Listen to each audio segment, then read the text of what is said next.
Hello, नमस्कार। कैसे हैं आप सब? अच्छे होंगे सभी। मैं डॉक्टर लकिया आहूजा स्वागत करती हूँ बूस्टर एकेडमी के इस ऑनलाइन प्लेटफॉर्म पर आप सभी का। और आज मैम क्या लेके आई हैं, क्या बताने जा रही हैं?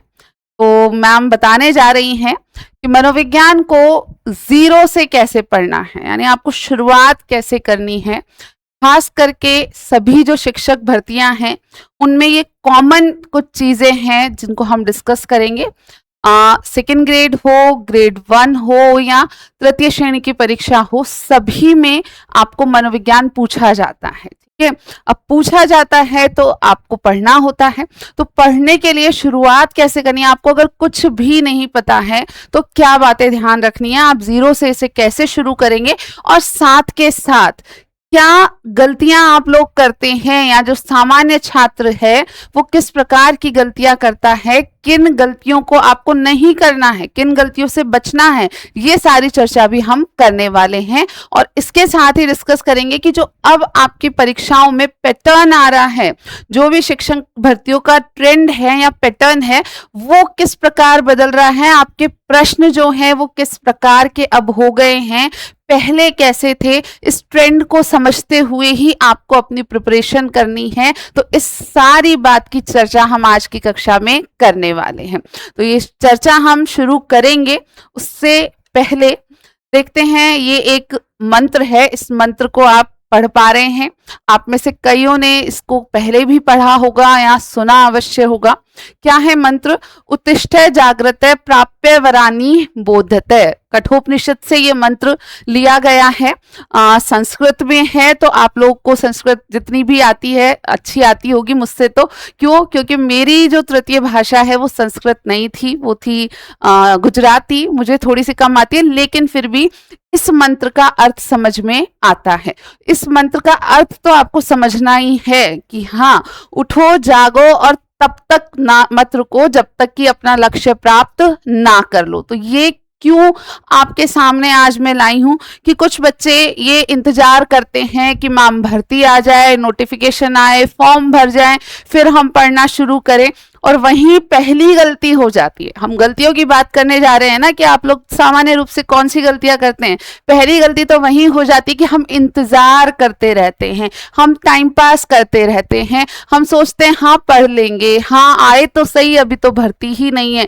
और भर्ती आने के बाद में, फॉर्म भरने के बाद में वास्तव में आपको इतना समय नहीं मिल पाता है कि आप हर पार्ट को या हर सब्जेक्ट को जो आपको पढ़ना है उसे सही से अप्रोच कर सके, या उसे सही से सिलेबस को कवर कर सके और दोहरान कर सके, प्रॉपर रिवीजन कर सके। इसलिए बूस्टर एकेडमी में हम लेकर के आ रहे हैं आप सभी के लिए फाउंडेशन बैच। जनरली जो शिक्षक भर्तियां हैं वहां पर कभी फाउंडेशन बैच की बात होती ही नहीं है, लेकिन यहाँ पर आपको फाउंडेशन बैच प्रदान किया जा रहा है, या हम कहें उसकी एक विकल्प दी जा रही है, एक शुरुआत की जा रही है, ताकि आप समय से अपने टारगेट को, अपने लक्ष्य को अचीव करने के लिए जुट जाएं, लग जाएं। तो मत करो इंतजार उस दिन का जिस दिन भर्ती आएगी, मत करो इंतजार उस दिन का कि मैं फॉर्म भर लूंगा तब मुझ में पढ़ने की हिम्मत आएगी। आज से ही लग जाओ, अभी से ही लग जाओ। ये हिम्मत अभी पहले जिसने जुटा ली, जब भर्ती नहीं है उस समय से जो पढ़ रहा है उसको भर्ती आने पर 18 घंटे नहीं पढ़ना पड़ेगा। 18 घंटे पढ़ तो लेते हैं बच्चे, ठीक है, और कुछ ऐसे अविरल से बच्चे भी होते हैं जो सिलेक्शन भी ले लेते हैं, जिनको हम एक्सेप्शनल कह सकते हैं। लेकिन एक औसत छात्र की अगर हम बात करें तो कंटिन्यूटी या कंसिस्टेंसी जो है वो ज्यादा बेहतर है, बजाय इसके कि आप एकदम से प्रेशर में आ जाएं। आप अभी से पढ़ना शुरू करेंगे, आप अभी से अपने विषयों को समय देना शुरू करेंगे तो कोई नहीं रोक पाएगा आपके सिलेक्शन को। आरपीएससी भी नहीं रोक पाएगी, बोर्ड भी नहीं रोक पाएगा। आप देख रहे हैं जो बदलाव हुआ है मिनिमम मार्क्स का, उसके कारण बच्चे जो 40% है या 35% है वो ही नहीं ला पा रहे हैं। बहुत सारे ऐसे परिणाम आ रहे हैं जहां बच्चे ये 40% या 35% ला ही नहीं पा रहे हैं एग्जाम्स में। क्यों? क्योंकि आप इंतजार करते हैं भर्ती आने का। आप मत इंतजार कीजिए भर्ती आने का, और अभी आज से आप अगर अपने फाइनल ईयर में है तो भी पढ़ना शुरू कर सकते हैं, आपने अभी अभी फाइनल ईयर दिया है, आपका रिजल्ट आया है तो भी पढ़ना शुरू कर सकते हैं, आपने पिछला वाला एग्जाम दिया और आपको एक्सपेक्टेशन है कि नहीं बहुत अच्छा नहीं हुआ, आप तो भी पढ़ना शुरू कीजिए। बस आपका लक्ष्य अगर शिक्षक बनना है तो आप अभी से पढ़ना शुरू कर लीजिए, ठीक है। अब बच्चों हम डिस्कस करेंगे कि वास्तव में इस विषय को, मनोविज्ञान को, शिक्षा मनोविज्ञान को जीरो से पढ़ने के लिए हमें क्या करना है। पहली बात, अलग अलग टीचिंग एग्जाम में, अलग अलग शिक्षक भर्तियों में जो वेटेज है शिक्षा मनोविज्ञान का वो अलग अलग है, लेकिन अच्छा खासा है, ठीक है। जैसे ग्रेड 2 एग्जाम की अगर मैं बात करूं तो वहां पर आपके 20 प्रश्न आते हैं, 40 अंक बनते हैं, ठीक है। जो मनोविज्ञान का पोर्शन है 20 क्वेश्चंस के साथ 40 मार्क्स का वेटेज रखता है।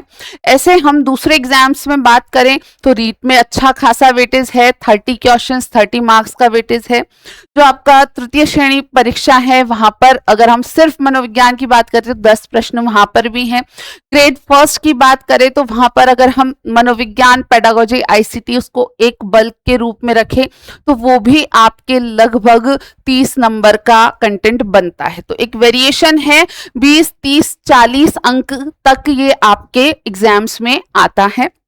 अब क्यों हम इसको इंपॉर्टेंस दें, तो सबसे बड़ी बात जो मिनिमम मार्क्स लाने का आपका एक हम कहें औचित्य है यहाँ पर कि हाँ मिनिमम मार्क्स तो लाने हैं, उसमें ये बहुत हेल्पफुल है आपके लिए। कैसे हेल्पफुल है, क्योंकि जैसे हम ग्रेड 2 की बात करें तो वहां पर पेपर 1 में है, जीके वाले पेपर में है, जीके वाले पेपर में बहुत सारे सब्जेक्ट्स हैं, उन्हीं के साथ में आपको मनोविज्ञान दिया है, तो आपको सीधे सीधे कंट्रीब्यूट करेगा ये विषय आपका वो मिनिमम क्राइटेरिया फुलफिल करने में कि हाँ 40% लाना है, तो उसमें से सबसे ज्यादा प्रिडिक्टेबिलिटी के साथ, सबसे ज्यादा आसानी से हम किसी विषय को टारगेट कर सकते हैं तो वो आपका मनोविज्ञान है, ठीक है। क्यों मैं कह रही हूं आसानी से, विषय आसान नहीं है, लेकिन अगर आप आसानी से पढ़ लें, ठीक है, आप सही से पढ़ लें, समय से पढ़ लें, कॉन्सेप्ट्स को अच्छे से क्लियर कर लें, तो इसमें आपके प्रश्न सही होने की संभावना बढ़ती है, क्योंकि सिलेबस लिमिटेड है, ठीक है। एक निश्चित दायरा है शिक्षा मनोविज्ञान के सिलेबस का और उसी दायरे में से आपसे प्रश्न पूछे जाते हैं, और आप उस दायरे को, उस बाउंड्री को पूरा कवर कर लेते हैं तो प्रश्न इक्का उक्का इधर उधर जा सकता है, लेकिन 20 में से आपके 17, 18, 19 टारगेट करने से कोई नहीं रोक सकता। मैं आपको 20/20 का जो एक हम कहें ना जुमला है वो नहीं दूंगी कि हाँ 20 के 20 तुम ले आओगे। 20 में से 1-2 प्रश्न बनाए ही इसलिए जाते कि बड़े से बड़ा धुरंधर भी नहीं कर पाए, ठीक है। कई सारे बच्चे बहुत अच्छे से पढ़े, तो भी एक प्रश्न ऐसा है जो समझदार बच्चों को कहेगा मैम ये तो मैं छोड़ के आ गया क्योंकि मुझे लग रहा था कि नहीं 19 तो जो है वो बिल्कुल अप्रोच में थे, लेकिन एक प्रश्न ये लग रहा था कि ज्यादा ही घुमाया, अगर ये करूंगा तो निगेटिव में जाएगा। तो वो बच्चा समझदार है जिसने 19 किए तो 38 मार्क्स तो आए ना, 20वां करो और आपको पता है कि नहीं कॉन्फिडेंस नहीं है तो आप उसको करोगे तो माइनस में जाएंगे, वो नहीं करना है, ठीक है। तो आपको टारगेट करना है 20 में से मैक्सिमम जो संभव है उतने प्रश्नों को, ठीक है।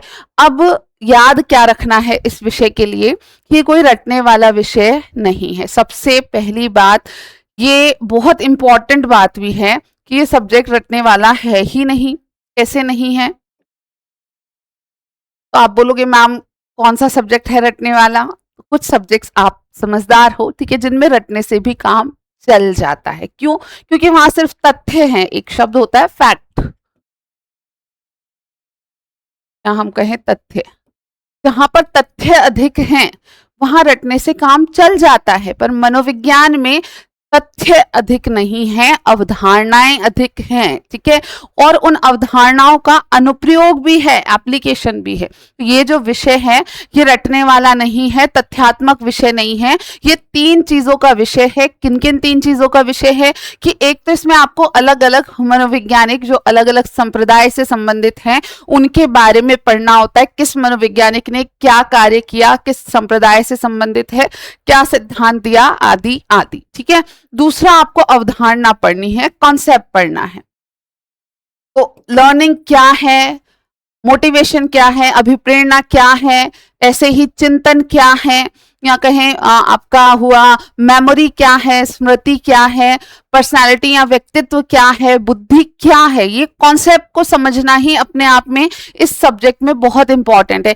क्यों? अब समस्या क्या आती है कि हम, ऐसा नहीं है कि इस विषय को पहले से पढ़ के आए, हम में से कोई भी इस विषय को पहले से पढ़ के नहीं आया, हमें, मुझे छोड़ दो, ठीक है ना।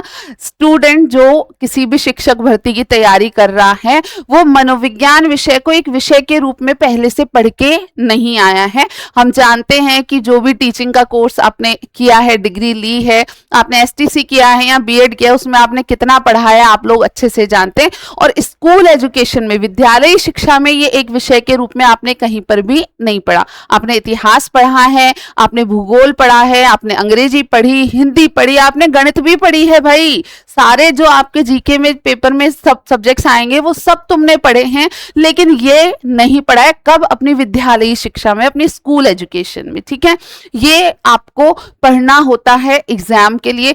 ऑल्दो आपके जो भी टीचिंग का डिग्री है, जो भी आपकी एलिजिबिलिटी है, एसटीसी या बीएड है, वहां पर शिक्षा मनोविज्ञान होता है, बट बहुत कम बच्चे सीरियसली वहां पर इस चीज को पढ़ते हैं। सीधे आप कहां आकर के पढ़ रहे हैं? जब आप टीचिंग एग्जाम की तैयारी कर रहे हैं, शिक्षक भर्ती देने जब आप जा रहे हैं, उस परीक्षा के लिए आप इस विषय को वास्तव में पहली बार पढ़ना शुरू करते हैं। तो अब जब पहली बार पढ़ना शुरू करते हैं तो आपको उस सब्जेक्ट की बेसिक कॉन्सेप्ट्स को भी समझना होता है। जैसे अगर मैं कहूं कि मैथमेटिक्स में बेसिक कॉन्सेप्ट्स है नंबर्स, ठीक है, तो आप जानते हो ना कि 1 to 10, 100, थाउजेंड्स, आपको सब पता है वहां पर कि हाँ 100 से जो है 1000 बड़ा होता है, 1000 से इतना छोटा होता है। बेसिक कॉन्सेप्ट्स क्लियर है ना?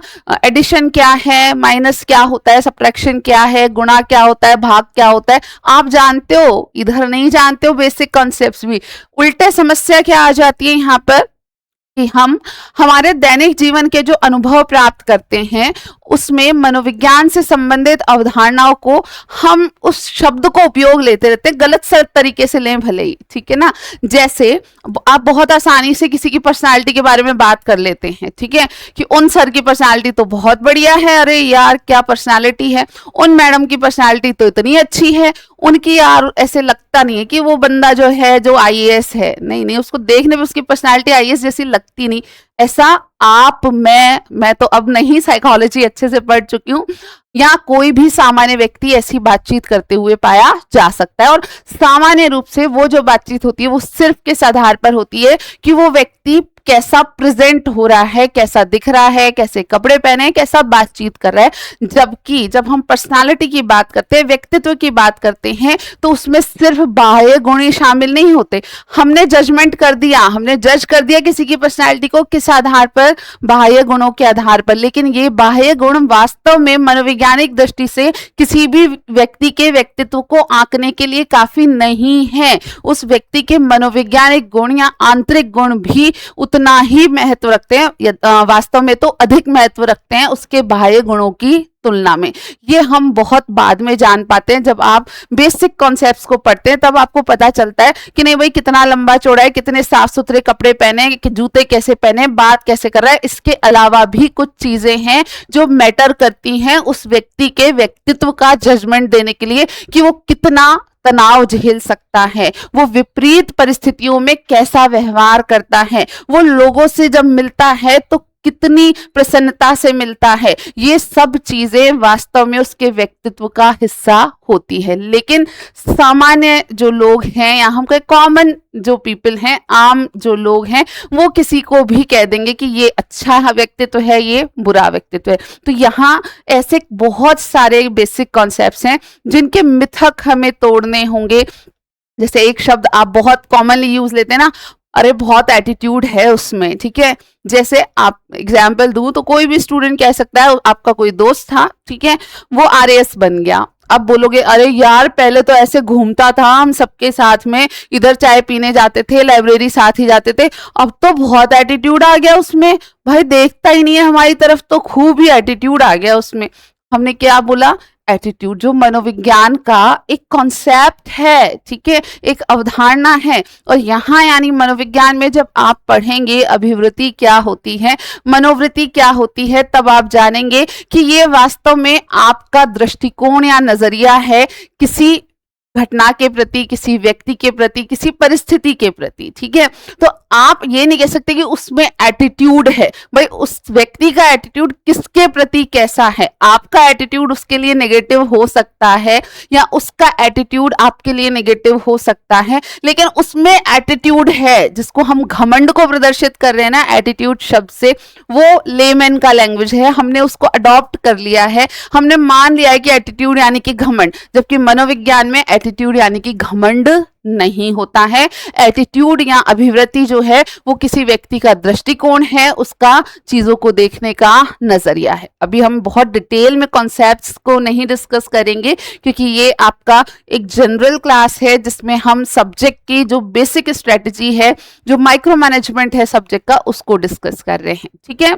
अब आपको मनोवैज्ञानिकों के बारे में पढ़ना है, अगेन वहां रट्टे नहीं मारने हैं कि इसका जन्म इतनी इतनी तारीख को हुआ, इतने इतने वहां पर उस स्थान पर हुआ, ऐसा नहीं है, ठीक है। जीवनी नहीं पढ़नी है, किस मनोवैज्ञानिक ने मनोविज्ञान में क्या योगदान दिया है, उनके क्या सिद्धांत रहे, किस प्रकार के उनके विचार रहे और किस किस क्षेत्र में उन्होंने कार्य किया, इस तरीके से हमें पढ़ना होगा। फिर हम कॉन्सेप्ट्स को समझेंगे, ये इंपॉर्टेंट पार्ट है हमारा इस सब्जेक्ट का। और उसके बाद बात आती है किसकी, एप्लीकेशन की, अनुप्रयोग की। तो किसी कॉन्सेप्ट को हम कहां अप्लाई कर सकते हैं, उस सारी चर्चा को भी आपको समझना है या करना है। तो वास्तव में ये सब्जेक्ट में ये तीनों चीजें शामिल हैं कि आपको अलग अलग मनोवैज्ञानिकों के योगदान को पढ़ना है, आपको बेसिक साइकोलॉजिकल कॉन्सेप्ट पढ़ने हैं, मनोविज्ञान की मूल अवधारणाएं जो आपके सिलेबस में लिखी गई हैं उन सबको पढ़ना है,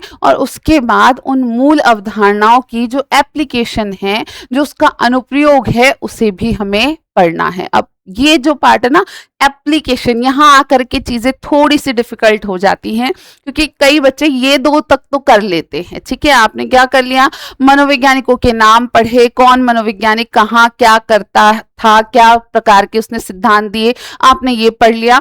आपने कॉन्सेप्ट्स भी पढ़ लिए, बुद्धि क्या है, व्यक्तित्व क्या है, अभिवृत्ति क्या है, अभिप्रेरण क्या है, ये सब आपने पढ़ लिया। लेकिन एप्लीकेशन कैसे समझ आएगा, अनुप्रयोग कहाँ है, उस सिद्धांत को या उस कॉन्सेप्ट को आप कहां अप्लाई कर सकते हैं या कैसे उसे हम लागू करेंगे, यहां समस्या सबसे ज्यादा होती है। और अभी हम आगे डिस्कस करेंगे कि अब सबसे ज्यादा क्वेश्चन अगर कहीं से बन रहे हैं तो वो यहीं से बन रहे हैं कि इमेजिन कीजिए या मानिए कि आप कक्षा 8 के अध्यापक हैं, आप कक्षा 11 के अध्यापक हैं या XYZ किसी भी कक्षा के अध्यापक है और एक छात्र ऐसा ऐसा कर रहा है, तो यहाँ स्किनर का कौन सा सिद्धांत लागू होता है, इस प्रकार के प्रश्न आपसे पूछे जाते हैं। तो ये एप्लीकेशन कैसे आएगी कि मैम हम कैसे आंसर कर पाएंगे, भाई तब आंसर कर पाओगे जब इन दोनों को बहुत अच्छे से समझ चुके हो और फिर खुद सोच रहे हो इस बारे में कि अच्छा स्कैफोल्डिंग ये होता है, स्कैफोल्डिंग तो ये क्लासरूम में कैसे लागू होगा, अच्छा पुनर्बलन ये होता है, पुनर्बलन पुनर्बलन इस प्रकार का होता है, अच्छा सकारात्मक भी होता है नकारात्मक भी होता है, दंड और नकारात्मक पुनर्बलन अलग अलग होते हैं। तब आप सोचेंगे कि हाँ कक्षा में किसी छात्र को नकारात्मक पुनर्बलन द्वारा हम कैसे आगे बढ़ा सकते हैं, इसी प्रकार किसी छात्र को हम नकारात्मक दंड किस प्रकार दे सकते हैं। तो ये सब स्टेप बाय स्टेप प्रोसीजर है, आप जब पढ़ेंगे समझेंगे तो आसानी से ये काम कर पाएंगे। अभी जो आपको याद रखना है वो ये कि साइकोलॉजी में या मनोविज्ञान में हमें मनोवैज्ञानिकों को समझना है, उनकी दी हुई कॉन्सेप्ट्स को या अवधारणाओं को समझना है और फिर उन कॉन्सेप्ट्स को कैसे विभिन्न परिस्थितियों में खास करके की कक्षा कक्ष में लागू किया जा सकता है, इस बात को समझना है। हाँ तो ये तो आपको बिल्कुल याद रखना ही है कि हमारा सेकेंड ग्रेड का जो बैच है फाउंडेशन बैच वो शुरू कर रहे हैं बूस्टर एकेडमी पर 9 अगस्त से। 9 अगस्त आने वाली ही है बिल्कुल, और बिल्कुल लाइव क्लासेस मिलेंगी आपको, रिवीजन होंगे, साथ के साथ टॉपिक वाइज टेस्ट मिलेंगे और घर बैठे आप बिल्कुल ऑनलाइन क्लासेस लेते हुए ऑफलाइन जैसा अनुभव प्राप्त कर सकते हैं। हम्म अब जो गोल्डन रूल है इस पूरी प्रक्रिया में क्या है कि सबसे पहले क्या करना है, समझना है। हमें याद पहले नहीं करना है, बिल्कुल याद करना ही नहीं है। सबसे पहला स्टेप याद करना नहीं है साइकोलॉजी में। सबसे पहला स्टेप क्या है, समझना। क्या करना है, अब जिस बच्चे को ये अंतर पता है ना कि समझना क्या है और याद करना क्या है, वो इस बात को कनेक्ट कर पा रहा होगा। तो आप पहले सब समझो कि अगर मैं आपको कोई नंबर्स देती हूँ, सपोज, ठीक है, यही नंबर दे दिए मैंने तुमको, ये एक सीरीज दे दी 5, 10, 15, 20, 25, ठीक है। अब कोई बच्चा ब्लाइंडली इसको रट सकता है, याद कर सकता है, 5, 10, 15, 20, 25, 5, 10, 15, 20, 25, 5, 10, 15, 20, 25, 5, 10, 15, 20। मैं बोलूंगी तो मैं तुमसे पूछूंगी 2 मिनट बाद, ठीक है। तो एक तरीका तो यह है कि यू आर रिपीटिंग कॉन्टिन्यूअसली 5, 10, 15, 20, 25, 5, 10, 15, 20, और एक बच्चा उसको समझेगा कि भैया 5 का पहाड़ा ही तो है, टेबल है ना 5 की, 5, ठीक है, 5 एकम 5, याद दिलाऊं क्या, ठीक है। तो 5 का टेबल है तो आपको रट्टा मारने की जरूरत ही नहीं है। ये एक बहुत छोटा सा एग्जाम्पल था कि आप चीजों के कनेक्शंस को फाइंड आउट करो कि ये 5 नंबर लिखे हैं, ये पांचों नंबर जो है 5 की टेबल का पार्ट है, ठीक है। ये तो मैंने सीक्वेंस में लिख दिया, अगर मैं इसमें से बीच में से एक एक नंबर हटा के लिखती तो भी जो बच्चा उस पैटर्न को समझ रहा है वो समझ पाता कि ये तो वास्तव में 5 का टेबल है, ठीक है। मान लो यहाँ पर मैंने ये 10 नहीं लिखा होता,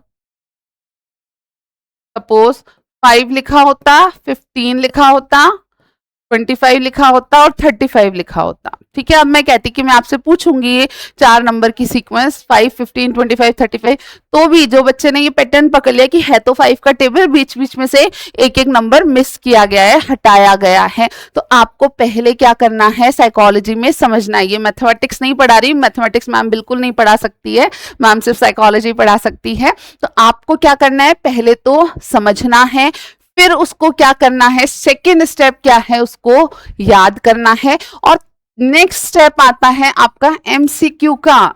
पहले आपने समझा, फिर आपने याद किया, और नेक्स्ट स्टेप पर जाकर के आपने प्रश्न हल करने का प्रयास किया। अब आप बोलोगे यहाँ के प्रोसेस खत्म हो गई क्या, नहीं, ये तो बेसिक प्रोसेस है, यहाँ के खत्म नहीं हो जाएगी। प्रश्न जब आप हल करोगे तो कुछ प्रश्न आपसे हल हो पाएंगे, कुछ प्रश्न आपसे हल नहीं हो पाएंगे। जो हल हो पा रहे हैं वो आपको कॉन्फिडेंस दिलाएंगे, जो हल नहीं हो पा रहे हैं वो आपको दिशा दिखाएंगे, वो आपको डायरेक्शन देंगे कि भाई क्या मुझे समझ नहीं आया है, क्या मुझे याद नहीं हुआ है। दोनों चीजें आपको उसमें से मिलेगी। होता क्या है कि हमने टेस्ट दिया और हम देख लेते हैं, मान लो टेस्ट में 20 क्वेश्चंस थे, ठीक है, 20 में से आपके 12 सही हुए और 8 नहीं हुए, तो आपने देखा कि हाँ ठीक है 12, आप उन 8 को जो गलत हुए हैं आप उनको देखते ही नहीं है। आप उन 8 को देखें ना तो आपको बहुत कुछ पता चलेगा कि जो 8 गलत हुए हैं वो 8 क्यों गलत हुए हैं, क्या क्या मेरे समझ में नहीं आया था या क्या क्या मुझे याद नहीं हुआ था। अब जो 12 सही हुए हैं वो तो आपको कॉन्फिडेंस दिलाएंगे कि हाँ ये चीजें तो यार मुझे अच्छे से समझ में आ गई, इनके क्वेश्चन तो मैंने कर लिए,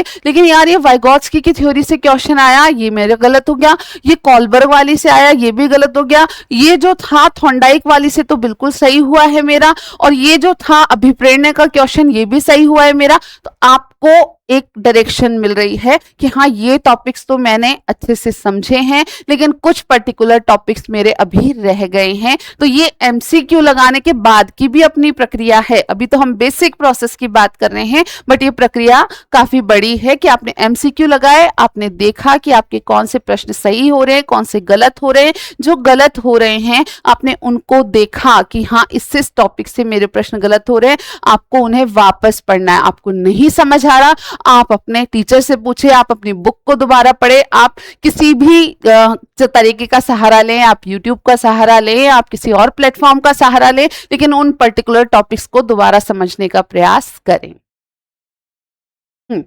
अब जो सबसे बड़ी गलतियां अक्सर स्टूडेंट्स करते हैं, सबसे कॉमन एरर्स जो स्टूडेंट करते हैं, उनकी हम बात करें, बहुत कॉमन एरर्स है। पहली चीज, कई बार बच्चे सिर्फ क्या करते हैं, किताबें बदलते रहते हैं, ठीक है, एक किताब उठाई, दूसरी उठाई, तीसरी उठाई, वास्तव में पढ़ी एक को भी नहीं, पढ़ी यानी कि सिर्फ पढ़ना नहीं, अपने अंदर उतारना, यानी समझना, किसी भी किताब में जो लिखा गया है उसे सही से समझने का प्रयास आपने किया ही नहीं।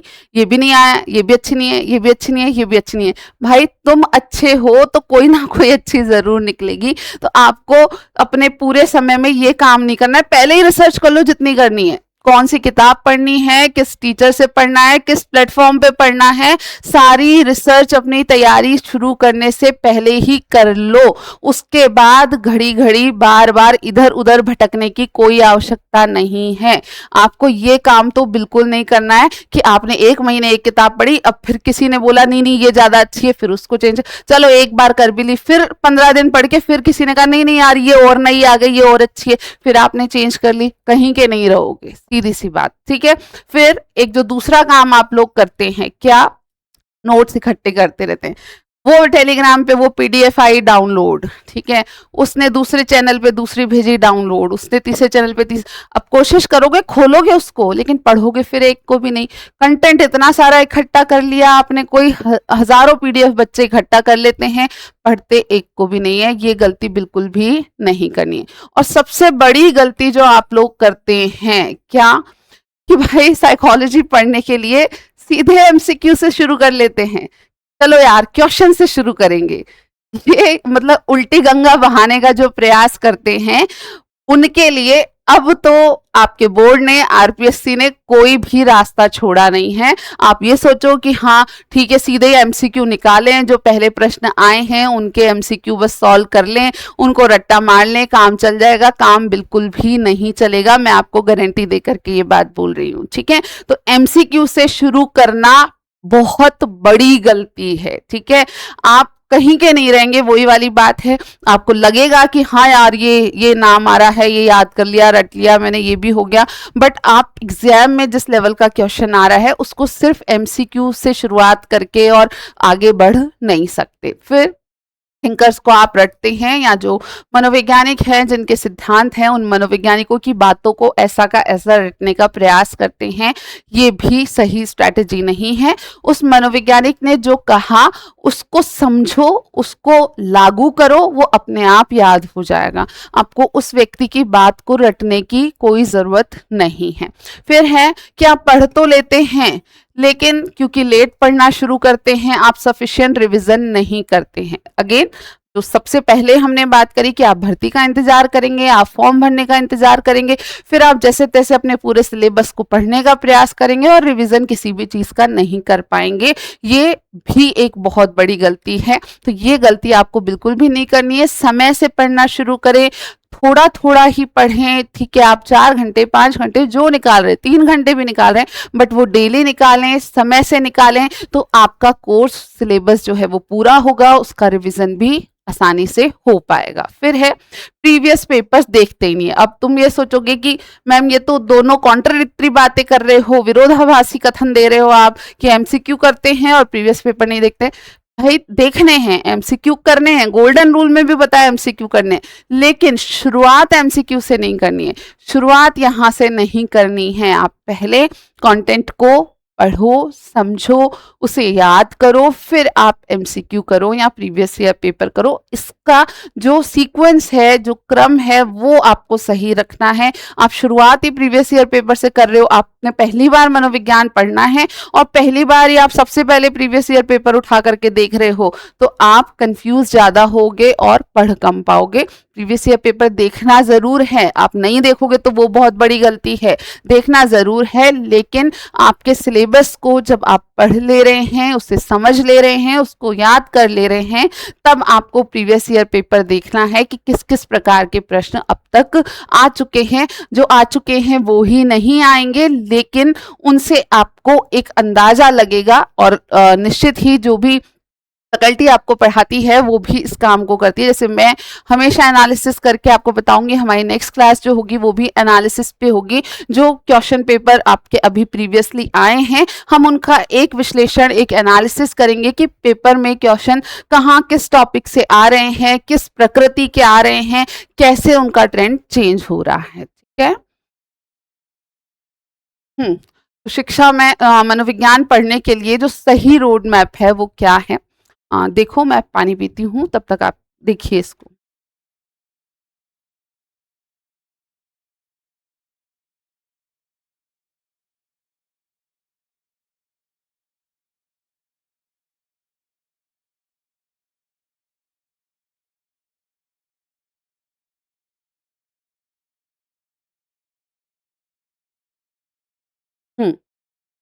सही रोड मैप जो है वो इस तरीके से है। आपके पास क्या मिला है, आपको एक सिलेबस। जो भी एग्ज़ाम कंडक्टिंग बॉडी है, जिसने भी आपका एग्ज़ाम कराना है, बोर्ड है, आरपीएससी है या अधीनस्थ सेवा बोर्ड है, जो भी है, वो आपको क्या देते हैं, एक सिलेबस देते हैं। उस सिलेबस को पूरा ध्यान में रखना है, क्योंकि ये XYZ टीचर क्या कहते हैं मुझे नहीं पता, लेकिन मैं ये 100% आपको कह रही हूँ कि आपके जो पेपर्स हैं वो हमेशा आपके सिलेबस में से ही आते हैं। ठीक है, आपके प्रश्न जो हैं वो सिलेबस से बाहर से नहीं आते हैं। सिलेबस दिया ही इसलिए गया है कि आप उस सिलेबस के अनुसार पढ़ें। अब उस सिलेबस को कवर करने के लिए आपको क्या चाहिए, सही कंटेंट चाहिए।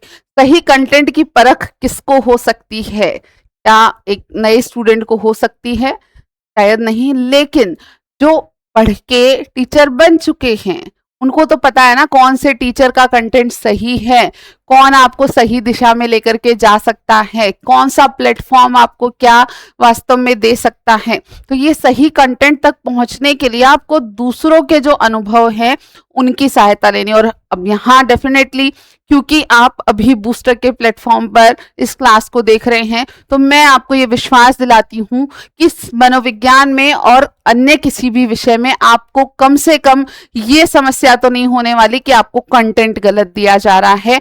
आपको जो भी विषय वस्तु दी जाएगी वो प्रॉपर रिसर्च के बाद और प्रॉपर ऑथेंटिसिटी के साथ ही दी जाएगी। ठीक है, अब ये सही कंटेंट के साथ में उस कंटेंट को समझने के लिए, उसके प्रश्न हल करने के लिए आपको क्या चाहिए, एक अच्छा मार्गदर्शक चाहिए। ठीक है, जैसे आपके पास सही कंटेंट तो आ गया, लेकिन उस कंटेंट को भी कैसे हम गहनता से पढ़ पाएं, उसके डेप्थ में कैसे पहुंच पाएं, उसे कैसे हम सिस्टमेटाइज कर पाएं, हम कैसे उसको समराइज कर पाएं, ये सब करने के लिए आपको एक अच्छा गाइड चाहिए, एक मार्गदर्शक चाहिए।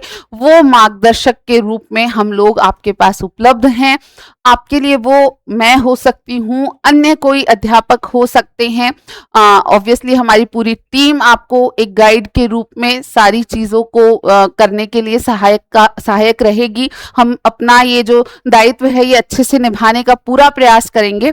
लेकिन कोई बच्चे को लगता है कि नहीं मेरे लिए तो यूट्यूब ही मार्गदर्शक है, हो सकता है, लेकिन टाइम कंज्यूमिंग बहुत ज़्यादा है। आपको लगता है कि आपको सारा कंटेंट सही सीक्वेंस में और बिल्कुल प्रॉपर फॉर्मेट के साथ मिल रहा है, तो एक अलग बात है। या किसी को लग रहा है कि नहीं मेरे लिए तो ये बुक ही मार्गदर्शक है, तो संभव है, हर बच्चे का अपना अपना पोटेंशियल है। बट मैं कहूँगी कि अगर एक टीचर आपका मार्गदर्शक है तो उसका जो अनुभव है, जो अब तक उसने किया है अपने जीवन में, वो आप के लिए बहुत सहायक होता है। ठीक है, अब इन सब के बाद आपके पास सिलेबस सबसे बड़ी गाइडलाइन है। अब आपने उस सिलेबस को पूरा करने के लिए सही कंटेंट जो है वो लेना है, वो कहाँ से मिलेगा उसकी रिसर्च करनी है, और इस कंटेंट को भी वास्तव में सही तरीके से समझने के लिए आपके पास एक मार्गदर्शक होना चाहिए। और फिर उसके बाद आप क्या करेंगे, प्रैक्टिस करेंगे, तब जाके आपका मनोविज्ञान जो है उसको सही तरीके से आप टारगेट कर पाएंगे। ठीक है, अब आगे हम बात करें तो आने वाली भर्तियों के ट्रेंड की हमको चर्चा करनी थी। तो क्वेश्चंस बदल रहे हैं। सबसे बड़ा बदलाव जो देखने को मिल रहा है वो ये है कि अब आरपीएससी या माध्यमिक शिक्षा बोर्ड या अधीनस्थ बोर्ड उस प्रकार के प्रश्न नहीं दे रहे हैं जैसे कि पहले कभी किसी जमाने में दिए जाते थे। जैसे पहले डेफिनेशन बेस्ड क्वेश्चन, यानी परिभाषाओं या तथ्यों पर आधारित प्रश्न। ठीक है, सीधे सीधे परिभाषाओं पर या फिर तथ्यों पर आधारित प्रश्न पूछे जाते थे। ज्यादातर इसी प्रकृति के प्रश्न, मनोविज्ञान की मैं स्पेसिफिकली बात कर रही हूँ। ठीक है, तो ऐसे प्रश्न होते थे जिसमें आप किसी परिभाषा के आधार पर या किसी तथ्य के आधार पर कि ये सिद्धांत किसने दिया, ये एक तथ्य है, तो ऐसे प्रश्न थे। लेकिन अब प्रश्न कैसे हो गए हैं, अवधारणा पर आधारित, कॉन्सेप्ट बेस्ड हो गए हैं, और कैसे हो गए हैं, एप्लीकेशन बेस्ड हो गए हैं, यानी उस अवधारणा के अनुप्रयोग पर आधारित कि कैसे लागू किया जाए इस कॉन्सेप्ट को, और क्लासरूम सिचुएशन बेस्ड। ये बहुत कॉमन है कि एप्लीकेशन में भी सबसे ज्यादा जो अभी यूज ले रहे हैं वो है कक्ष परिस्थिति। आपको बिल्कुल एक क्लासरूम का एग्जाम्पल दिया जाता है कि एक कक्षा में छात्र बैठे हैं, ऐसा ऐसा कर रहे हैं, तो आपके अनुसार ऐसे छात्रों के लिए एक अध्यापक क्या करेगा। ठीक है, हम पर्टिकुलरली जब पेपर डिस्कस करेंगे वहां और डिटेल में बात होगी। अभी आप ये समझिए कि अब ये ट्रेंड तो है ही नहीं कि सिर्फ डेफिनेशन पर आधारित या तथ्य पर आधारित प्रश्न पूछा जाए। आपको अवधारणा पर आधारित, एप्लीकेशन बेस्ड या अनुप्रयोग पर आधारित, और उसमें भी खासकर कक्षा कक्ष परिस्थिति पर आधारित प्रश्न पूछे जा रहे हैं। इसलिए अब उतनी आसानी से आपके प्रश्न निकलें, आप लास्ट में 3 महीने पढ़ें, आपका सिलेक्शन हो जाए, इसकी संभावना बहुत ही कम है या नगण्य है, बिल्कुल नहीं के बराबर है। ठीक है, अब हम आगे चर्चा करें। पहले के जो प्रश्न थे उसका कुछ एग्जाम्पल यहाँ पर है कि जैसे बहुबुद्धि सिद्धांत किसने दिया, सीधे सीधे पूछ लिया कि मल्टीपल इंटेलिजेंस थ्योरी किसने दिया। आपने याद किया था नाम, ठीक है, नाम पूछ लिया, 4 नाम थे, आपने कह दिया गार्डनर ने दिया। 4 थे, प्याजे, वाइगोत्स्की, गार्डनर, थॉर्नडाइक। ठीक है, आपने बता दिया कि गार्डनर ने दिया। सिंपल फैक्ट है, तथ्य है, आपने सिर्फ यही पढ़ा था कि कौन सा सिद्धांत किसने दिया और प्रश्न पूछ लिया कि बहुबुद्धि सिद्धांत किसने दिया। दूसरा एग्जाम्पल है कि प्याजे का कौन सा चरण, जैसे सपोज 2 से 7 वर्ष की आयु, प्याजे का कौन सा चरण है। तो प्याजे ने संज्ञानात्मक विकास का सिद्धांत दिया और उसने 4 चरण दिए, इतना ही पढ़ा था आपने, चारों चरणों के नाम रट लिए थे। अब आपने देखा कि हाँ ये तो पूर्व संक्रियात्मक था 2 से 7, बिल्कुल सही आंसर हो गया। सिर्फ इतने ही लेवल के प्रश्न पहले आते थे। ये गुजरे जमाने की बात हो गई, बीते जमाने की बात हो गई। अब कैसे प्रश्न आ रहे हैं प्रेजेंट की अगर हम बात करें, ये स्कूल व्याख्याता की पहले आप देख लो कि इसका भी हम बैच प्रारंभ कर रहे हैं। फाउंडेशन बैच 9 अगस्त से ही शुरू हो रहा है, तो ध्यान में रखना है आप लोगों को कि फाउंडेशन के साथ अगर आप अपनी तैयारी शुरू करते हैं तो कई सारी समस्याओं का समाधान अपने आप ही हो जाएगा, बहुत सारे इश्यूज आपके डेवलप ही नहीं होंगे। ठीक है, चलिए हम बात कर रहे थे कि अब प्रश्न कैसे बनने लगे हैं। तो प्रश्नों की नेचर देखो, 2 यहाँ पर बेसिक क्वेश्चन है, इनके विकल्प नहीं लिखे हैं, बस प्रश्न से ही अंदाजा लगाना है कि निम्न में से कौन सी कक्षा परिस्थिति इसके फोल्डिंग का सर्वोत्तम उदाहरण है। अब 4 परिस्थितियां दी जाएंगी आपको, इसमें इसके ऑप्शन में 4 बड़े बड़े कथन होंगे। आपको वहां पर क्या पूछा गया, बहुबुद्धि का सिद्धांत किसने दिया, 4 नाम आ गए वहां पर। ठीक है, गार्डनर आ गया, वाइगोत्स्की आ गया, प्याजे आ गया, थॉर्नडाइक आ गया, आपने सीधे सीधे कर दिया गार्डनर। अब यहाँ क्या है कि इनमें से कौन सी कक्षा परिस्थिति का स्कैफोल्डिंग का सर्वोत्तम उदाहरण है। अब 4 एग्जाम्पल दिए जाएंगे कि बच्चे ऐसे ऐसे समूह में बैठे हैं, ये गतिविधि कर रहे हैं, अध्यापक उन्हें निर्देश दे रहे हैं, दूसरा कथन दिया, तीसरा, चौथा। अब उन 4 कथनों को आपको पढ़ना है और फिर फाइंड आउट करना है कि वास्तव में यहाँ कहाँ स्कैफोल्डिंग की प्रक्रिया का उपयोग हो रहा है। ऐसे ही दूसरा आपको एक एग्जाम्पल है कि कौन सा कथन रचनावाद या कंस्ट्रक्टिविज्म की सही व्याख्या करता है। अगेन 4 कथन होंगे, वो चारों कथन एप्लीकेशन बेस्ड होंगे। अगेन तो आपको फाइंड आउट करना है कि इनमें से कौन सा रचनावाद की वास्तव में चर्चा कर रहा है या रचनावाद की परिस्थिति को बता रहा है। नेचर में डिफरेंस समझ आ रहा है, वहां दोनों प्रश्न डायरेक्ट थे, बिल्कुल ही तथ्य आधारित थे। यहाँ दोनों ही प्रश्न जो हैं वो एनालिटिकल हैं। आपको उस कॉन्सेप्ट को पहले जानना है, फिर उसे लागू करने की आप में क्षमता हो, तभी आप उत्तर कर पाएंगे। इसके बाद प्रत्येक सिद्धांत को आपको क्लासरूम से जोड़कर पढ़ना है। एक बार रीड आउट करो, मैं पानी पीती हूँ।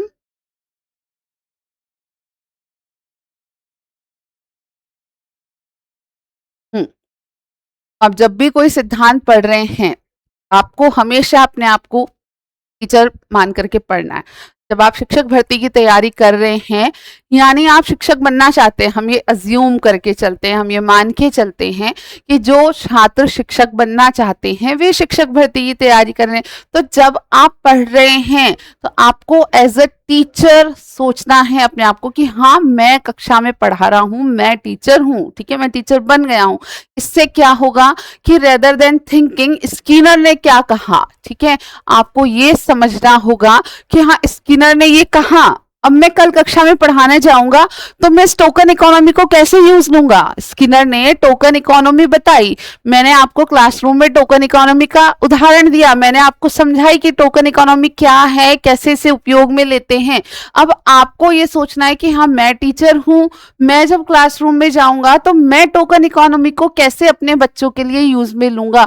जो एस्पिरेंट, जो कैंडिडेट इस तरीके से पढ़ लेगा उसके मनोविज्ञान के प्रश्न गलत नहीं होंगे। लेकिन ऐसे हम में से, आप में से खासकर 5-10% बच्चे ही हैं जो इतना सोच के पढ़ते हैं। आपने ऐसे सोच के पढ़ा तो आप कहीं गलत नहीं हो सकते, आपकी गलतियां अपने आप ही कम हो जाएंगी। ठीक है, स्किनर के सिद्धांत का आप उपयोग कैसे करें, इस पर अगर आपने फोकस किया तो आपके जो प्रश्न जो कि आरपीएससी पूछ रही है, जो कि अनुप्रयोग पर आधारित है, वो निश्चित ही सही होने की संभावना बढ़ जाती है। अब कुछ रूल्स हैं, इन रूल्स को आपको फॉलो करना है। अभी तक जो हमने सारी बात की उसका एक हम समरी पर आ जाते हैं कि ये रूल्स को आपको हमेशा ध्यान में रखना है। शिक्षा मनोविज्ञान में अगर आपको अच्छे अंक लाने हैं, पूरे अंक तो मैं नहीं कहूंगी, लेकिन जो मैक्सिमम पॉसिबल है, जो संभव है। देखो, एक पेपर में अगर 20 प्रश्न है तो एक विद्यार्थी के लिए जो कि आपके स्तर का है उसमें एक मैक्सिमम पॉसिबिलिटी होती है कि हाँ 18 से 19 तो बच्चा कर सकता है। हम टीचर जब प्रश्न देखते हैं तो इस चीज का अंदाजा लगता है कि यार 17-18 तो कर सकता था बच्चा, जिस भी बच्चे ने मेरे से सही से पढ़ा है। तो वो मैक्सिमम स्कोर करने के लिए आपको ये नियम फॉलो करने हैं। पहली चीज, पहले समझिए और उसके बाद में याद कीजिए। सबसे पहले समझना है फिर याद करना है, जो सबसे बड़ी गलती आप करते हैं। आप पहले दिन से रटना शुरू करते हैं, थॉर्नडाइक प्रयास एवं त्रुटि, थॉर्नडाइक प्रयास एवं त्रुटि, पावलोव क्लासिकल कंडीशनिंग, पावलोव शास्त्रीय अनुबंधन। ऐसे नहीं रटना पड़ेगा भाई, बिल्कुल नहीं रटना पड़ेगा। आप उसका जीवन जी के देखो भाई कि हाँ पावलोव बैठे हैं लैब के अंदर, पावलोव के सामने डॉग जो है वो बंधा हुआ है, डॉग के सामने जो है वो भोजन रखा हुआ है, उसका इमेजिनेशन आपके बिल्कुल आंखों के सामने आना चाहिए। और फिर उन्होंने क्या कहा कि पावलोव को लगा कि घंटी बजेगी तो भी जो डॉग है वो सलाइवेट करेगा, उसका लार जो है वो बहेगा। अब मैं यहाँ अभी थ्योरी नहीं पढ़ा रही हूँ, मैं सिर्फ एक एग्जाम्पल दे रही हूँ कि आपको ये नहीं रटना है कि पावलोव शास्त्रीय अनुबंधन, पावलोव शास्त्रीय अनुबंधन। आपको समझना है कि पावलोव क्या कर रहे थे और क्या करते हुए उनको क्या दिखा, और क्या दिखने के बाद उन्होंने आगे क्या प्लान किया, और किस प्रकार अधिगम का, शास्त्रीय अनुबंधन का जो सिद्धांत है वो उत्पन्न हुआ। ठीक है, अब आप अगर सिर्फ रटेंगे तो आप जल्दी से भूल जाते हैं। समस्या रटने की एक नहीं है, कई सारी हैं। एक तो इतना कुछ रटना संभव नहीं है जितना आपका सिलेबस है, दूसरा जो रटा हुआ है वो आप जल्दी भूलेंगे, जो समझा हुआ है वो आप उतना जल्दी नहीं भूलेंगे। सेकेंड जो रूल है आपका वो है समान सिद्धांतों की तुलना अवश्य करें। अब समान का मतलब क्या है कि मान लो लर्निंग के 5 सिद्धांत है, ठीक है। अब आपको पता है उसमें से व्यवहारवादी कौन कौन है, आपको मैं बताऊंगी कि हाँ इनको व्यवहारवादी कहते हैं। तो भाई आपको थॉर्नडाइक और स्किनर और पावलोव सबकी तुलना करनी है कि थॉर्नडाइक ने क्या कहा अधिगम के बारे में, स्किनर ने क्या कहा, पावलोव ने क्या कहा। तीनों ही व्यवहारवादी हैं, लेकिन क्या तीनों एक बात कह रहे हैं? तीनों में जो समानता है आप उसको भी देखिए और तीनों में जो अंतर है उसको भी समझने का प्रयास करिए। जैसे उदाहरण है कि आपने प्याजे और वाइगॉत्स्की दोनों का संज्ञानात्मक विकास का सिद्धांत पढ़ा, इतना ही काफी नहीं है। आप प्याजे और वाइगॉत्स्की की एक तुलना करें कि प्याजे क्या क्या कहते हैं बच्चों के बारे में, उनके संज्ञानात्मक विकास के बारे में, और वाइगॉत्स्की क्या कहते हैं। इसी के साथ आप ब्रूनर को भी लेंगे, ठीक है। ये मैंने जस्ट एक एग्जाम्पल दिया है कि वाइगॉत्स्की और ब्रूनर में क्या अंतर है, दोनों क्या समान बातें कहते हैं। इस प्रकार से जब पढ़ोगे तो कोई समस्या आने वाली नहीं है, ठीक है। शास्त्रीय अनुबंधन भी पढ़ा आपने, क्रिया प्रसूत अनुबंधन भी पढ़ा। अब दोनों की तुलना कर लेते हैं कि हाँ दोनों किस किस मनोवैज्ञानिक ने बताए, कौन कौन से पशुओं पर प्रयोग किए, जो बेसिक एलिमेंट है सिद्धांत का वो क्या क्या है, दोनों में समानता क्या है, दोनों में अंतर क्या है, बुद्धि क्या है, सृजनात्मकता क्या है, दोनों अलग अलग पढ़ लिया। अब एक तुलनात्मक अध्ययन करें कि बुद्धि कैसे अलग है सृजनात्मकता से, सृजनात्मकता और बुद्धि में क्या संबंध है। प्रश्न आपके इन तरीके से कोरिलेट करके बहुत ज्यादा बनते हैं। नेक्स्ट जो रूल है, आप जितनी हो सके टेबल्स बनाएं। ठीक है, ये जो कंपैरेटिव स्टडी था, तुलनात्मक अध्ययन था, या किसी सिद्धांत में आपको समानताएं देखनी है, अंतर देखनी है, तो टेबल्स बहुत हेल्पफुल हैं, तालिकाएं बहुत प्रभावी होती हैं। तो आप 10 पन्नों की चीज को एक टेबल में भी कन्वर्ट कर सकते हैं। तो 10 पन्नों को पढ़ने के बजाय हमने सिर्फ एक टेबल से ही किसी चीज को सॉल्व आउट कर लिया, आपका प्रश्न आसानी से निकला, आपके ऊपर बर्डन कम हुआ। तो जितनी ज्यादा संभव हो, आपको जब मैं क्लासेस दूंगी तो मैं भी पूरा आपके लिए ये मेहनत करूंगी कि हम फ्लो डायग्राम्स का भी ज्यादा से ज्यादा यूज लेंगे और टेबल्स का भी ज्यादा से ज्यादा यूज लेंगे। तो ये चीज मैं मेरे स्तर से तो करूंगी ही, फिर आपको अपने तरीके से अपने स्तर से भी करनी, कि ज्यादा से ज्यादा तालिकाएं बना करके चीजों को समझने का, कोरिलेट करने का प्रयास करें। ठीक है, पुनरावृत्ति या रिविजन आपका बहुत फास्ट हो जाएगा और काफी इफेक्टिव हो जाएगा, प्रभावी हो जाएगा। जो भी आपने पढ़ा है वो याद रहने की संभावना और ज्यादा हो जाएगी। जो अगला नियम है, पहले वापस आपको बता दें कि हमारा जो स्कूल व्याख्याता का बैच है, फाउंडेशन बैच, वो भी 9 अगस्त से शुरू हो रहा है। आप सभी तैयार रहिए। जीके की तैयारी, आपके फर्स्ट पेपर की तैयारी करने के लिए बहुत ही हम मेहनत कर रहे हैं इस बैच के लिए। कपिल सर और बूस्टर एकेडमी की सारी टीम लगी हुई है आपके लिए इस फाउंडेशन बैच को सक्सेसफुली लाने के लिए, पूरा करने के लिए। चलिए, अगला जो रूल है, नियम 4, कि बार बार रिवीजन करें। देखो, आप बोलोगे कि मैम आपने रटने के लिए मना किया लेकिन रिवीजन के लिए आप बार बार कह रहे हो। तो भाई रटना नहीं है, जो समझा है, जो हल किया है, जिसको आपने तुलना की है, जो विश्लेषण किया है, उसकी पुनरावृत्ति करें, उसका रिवीजन करें। ठीक है, अब ये जो सब्जेक्ट है एजुकेशनल साइकोलॉजी, वो उतना कठिन भी नहीं है, सरल तो मैं नहीं बोलूंगी। ठीक है, कि नहीं बस 10, 15, 20 पेज पढ़ लिए। जो ये कई बार आप लोगों का एक समस्या रहती है कि मैडम कुछ 40-50 पन्ने हैं, दे दो, उनसे पढ़िए कि हम तो कर लेंगे। भाई नहीं होगा। 40-50 पन्नों में आपको पढ़ के और मनोविज्ञान के 20 के 20 क्वेश्चन करने नहीं हो सकता। किसी ने किया है तो वो पुराने जमाने, गुजरे जमाने की बात बता रहा है आपको। जो रीसेंट एग्जाम्स हुए हैं वहां आपको डेप्थ में जाकर के ही पढ़ना है। आपको बताया ना मैंने पूरी प्रोसेस, कि आपको कॉन्सेप्ट भी पढ़ना है, आपको उसको खुद को समझना है, उसको लागू भी करना है, कक्षा कक्ष परिस्थिति में कैसे लागू होगा ये भी सोचना है, और तब आप प्रश्न कर पाते हैं। तो भाई आसान नहीं है। ऑल्दो अगर हम किसी चीज को कठिन ही मान लें तो लगेगा कि कैसे सॉल्व करें, क्या इसका समाधान है। तो इतना कठिन भी नहीं है कि इसका कोई समाधान ही नहीं है, और छोर ही नहीं है, बिल्कुल और छोर है, पकड़ में आ सकता है, सारे प्रश्न आपके हो सकते हैं। ठीक है, लेकिन एक स्ट्रेटेजी प्रॉपर होगी, एक प्रॉपर रिविजन्स आप लेंगे, प्रॉपर तरीके से आप समय पर प्रश्न करेंगे, उसमें जो गलतियां करेंगे उनके ऊपर काम करेंगे, तब ये काम बहुत आसान हो जाएगा। ठीक है, तो सबसे ज्यादा कठिनाई तब होती है जब पढ़ा हुआ आप दोहराते ही नहीं हैं। आपने तो 40 पन्ने पढ़े लास्ट वाले 5 दिन में, और आपको लग रहा है कि यार 20 प्रश्न निकल जाने चाहिए, 2 ही निकलेंगे, 20 नहीं निकलने वाले हैं। ठीक है, 2 तो आपका मैक्सिमम पोटेंशियल होगा उन 40 पन्नों के बाद में। तो बच्चे ध्यान रखना है, फाउंडेशन बैच इसीलिए है कि ये सारी समस्याएं आप ना करें, जो गलतियां, मिस्टेक्स बताई वो आप ना करें, और सारे नियम आप अच्छे से फॉलो कर पाए। ठीक है, हाँ, तो सेकेंड ग्रेड का हमारा फाउंडेशन बैच वापस आपको बता दूं 9 अगस्त से शुरू कर रहे हैं। जीके का पेपर है।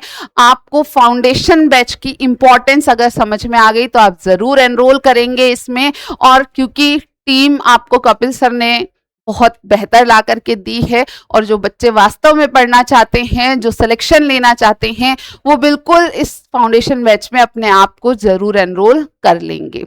चलो बच्चों, यहाँ हमने अपनी पूरी डिस्कशन कर लिए। ये 4 रूल थे, जो एक समरी थी हमारी अब तक की चर्चा की। क्या बताया आज तुमको? क्या लगता है कि कुछ ऐसी बात बताई क्या मैंने इस पूरी आज की क्लास में जो तुमको लगे कि हाँ, साइकोलॉजी को 0 से पढ़ा जाए तो कैसे पढ़ा जाए? तो बिल्कुल जो आपको स्टेप बताए हैं कि आपको सिलेबस फोकस में रखना है, उस सिलेबस के अनुसार आपको कंटेंट हम प्रोवाइड कराएंगे, उस कंटेंट को कैसे कवर करना है ये गाइडेंस आपको हम देंगे। फिर आपको प्रैक्टिस के लिए क्वेश्चंस भी हम देंगे।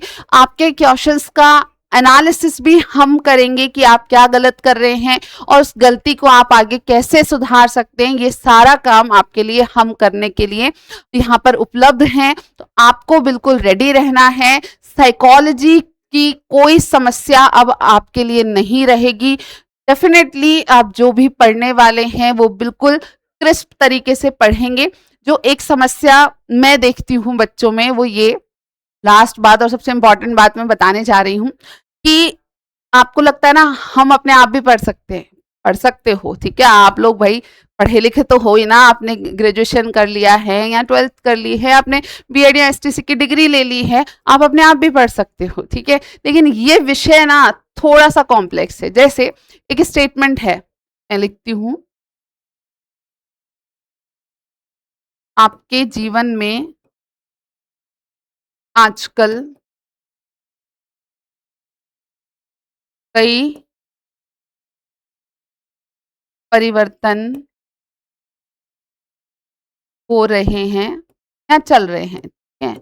ये स्टेटमेंट बोला मैंने, यहाँ लिखा हुआ आपने पढ़ा, आपके जीवन में आजकल कई परिवर्तन हो रहे हैं। अब हर बच्चा जो इस स्टेटमेंट को पढ़ रहा है या सुन रहा है वो अपने हिसाब से सोचने लगेगा। मैं कहूं कि आपके जीवन में कई परिवर्तन हो रहे हैं आजकल, आप अपने हिसाब से सोचने लगोगे परिवर्तनों के बारे में।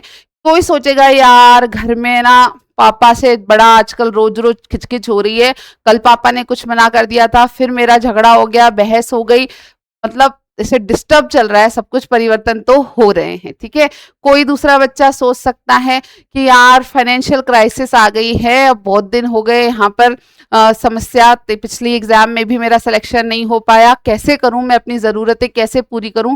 परिवर्तन तो हो रहे हैं, पहले तो कोई घर वाले टोकते नहीं थे, अब तो बहुत टोकने लगे, बहुत परिवर्तन हो रहे हैं। कोई तीसरा बच्चा सोच सकता है कि यार मतलब गड़बड़ी चल रहा है, मेरा रिलेशनशिप तो अब पता नहीं कौन सा, मतलब सोच सकता है कोई भी, ठीक है, कि यार अभी तक तो सही था पिछले 1 साल से, तो अब तो बड़ा परिवर्तन आ रहा है, टाइम ही नहीं दे रहा है बंदा या बंदी XYZ, ठीक है, तो अब क्या करूं यार, ये तो मेजर चेंज हो रहा है। कोई चौथा बच्चा सोच सकता है कि यार कैरियर का क्रूशियल पॉइंट है और अब तो बहुत ज्यादा बड़े परिवर्तन आ रहे हैं, अब मुझे इस बार फोकस होकर के बिल्कुल अपने करियर को किस दिशा में ले जाना है, इसका डिसीजन लेना ही होगा। कोई अपनी स्टडीज के बारे में सोच सकता है कि हाँ अब परिवर्तन हो रहे, इस बार जो मैंने ठाना है मैं उसको पूरा कर पा रहा हूं, मैं हर दिन जिस सब्जेक्ट को जितना देने का सोचा था कि इतना समय दूंगा उतना समय मैं दे पा रहा हूं, तो यार ये बेस्ट हो रहा है, ये चेंज मेरी लाइफ में आ रहा है। ये क्यों बता रही हूं मैं कि मनोविज्ञान ऐसा ही, अब मैंने किस कॉन्टेक्स्ट में ये कथन लिखा ये सिर्फ मैं ही जानती हूँ,